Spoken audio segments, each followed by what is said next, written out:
so we can see. So Denise will be talking to just shift a little bit. This is Denise Emerson's work. And I'm going to turn this down just as we're ready to start. Ready, go.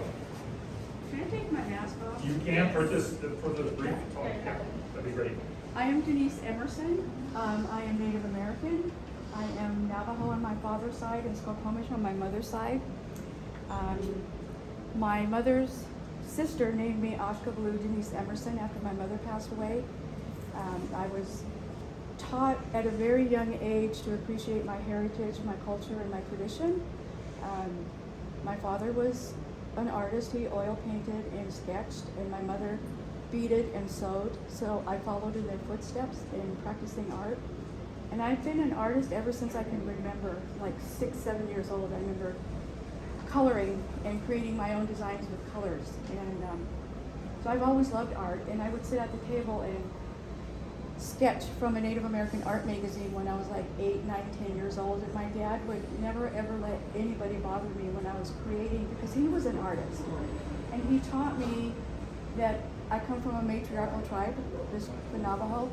And so he raised me to understand what my role was in the family, being the oldest. And so I am the oldest of 5.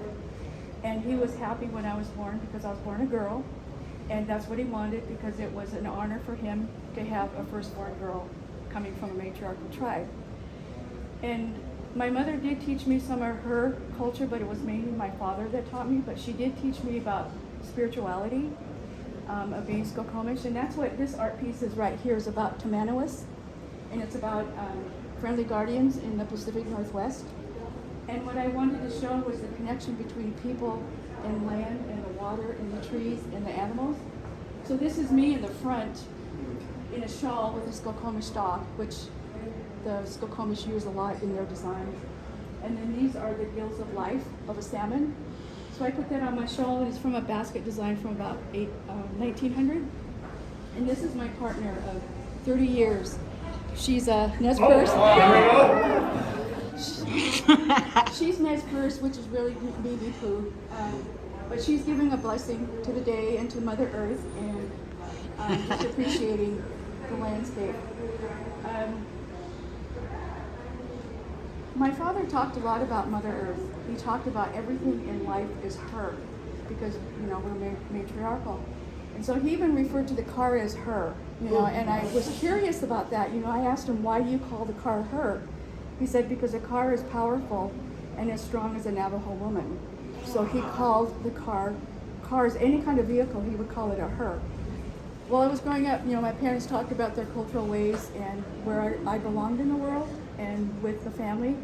And so my father told me that I belong to the Navajo and they belong to me.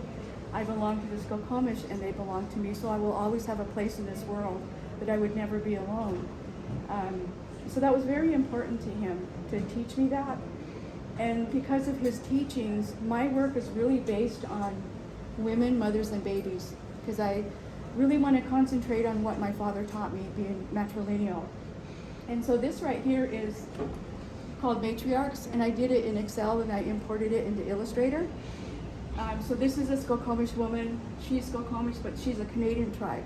But I loved how her hairpiece, I just fell in love with her hairpiece. And these are Edward Curtis photographs from like 1900. So my art is really to honor, respect, and to acknowledge my ancestors, like my parents taught me. They talked a lot about our ancestors and where I belonged in it. And we've been here for thousands of years, and my mother told me to appreciate that and to respect it. My art is about women, mothers, and babies, and that's what Moss Babies is about right there, is the mothers and the baby carriers. The baby carriers are lined with moss, and their diapers are lined with moss. And I just love to read about the history of women all across America and Canada. Thank you. Yeah.